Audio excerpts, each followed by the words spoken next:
Hello friends, आज की कहानी है हिंसा का कुफल।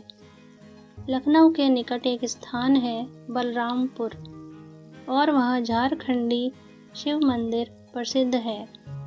उस शिव मंदिर में 20वीं सदी के मध्य में जानकी दास नाम के एक बाबा रहा करते थे।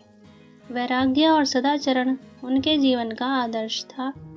उस शिव मंदिर के पश्चिम की ओर निकट ही एक बहुत बड़ा सरोवर था।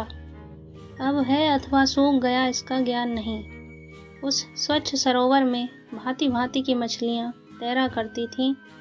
बाबा उसमें से किसी को मछली नहीं पकड़ने देते थे।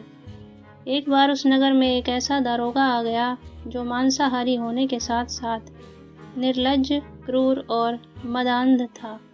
उसके कानों में उस सरोवर की मछलियों की बहुतायत और बाबा की घोषणा दोनों ही पड़ी, पर वह तो दारोगा था, वह किसकी सुनता। दारोगा ने एक दिन सदल बल अपने साले को मछलियां पकड़ने के लिए भेज दिया। उसने अपनी बंसी डाली किंतु मछलियां निकट नहीं फटकीं। तभी बाबा जी ने सुन लिया कि दारोगा का साला मछलियां मारने आया है।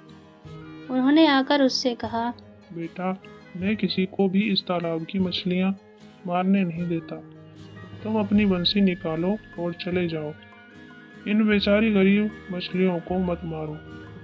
दारोगा का साला खाली बैठा परेशान तो हो ही गया था।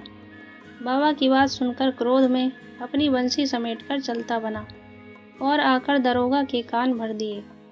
दारोगा को लगा कि उसको चुनौती दी गई है। वह तिलमिला गया और उसने निश्चय किया कि दूसरे दिन वह उस तालाब से मछलियां मारकर ही लौटेगा। दूसरे दिन आने पर फिर उसने अपने साले को सामान से लैस करके भेजा और कहा, तुम चलो, काम शुरू करो, हम आते हैं। साले ने जाकर फिर उसी प्रकार बंसी डाल दी। बाबा को पता चला तो वे फिर आए और कहने लगे, मैंने तुमको कल रोक दिया था, किंतु आज तुम फिर आ गए हो। तुम समझते हो ये मछलियाँ तुम्हारी बंसी में फंस जाएंगी। इन्हें शक्तिहीन मत समझना, इनका रक्षक भगवान है। इनका रक्षक भगवान है। बाबा जी के यह शब्द दारोगा ने वहां पहुंचते पहुंचते सुन लिए थे। उसने ललकारा, बाबा, तुम दूर हट जाओ। बाबा नहीं हटे तो उसने अपने साले को कहा, मारो इस बाबा को। साला बाबा को पकड़ने आगे बढ़ा ही था कि किसी प्रकार उसका पैर फिसल गया और दारोगा के देखते देखते वह तालाब में जा डूबा। सरोवर गहरा था, वह वहीं विलीन हो गया। दारोगा शेख ही भूल गया। चारों ओर हाहाकार मच गया। बड़ी कठिनाई से उसके साले की मृतदेह मिल पाई।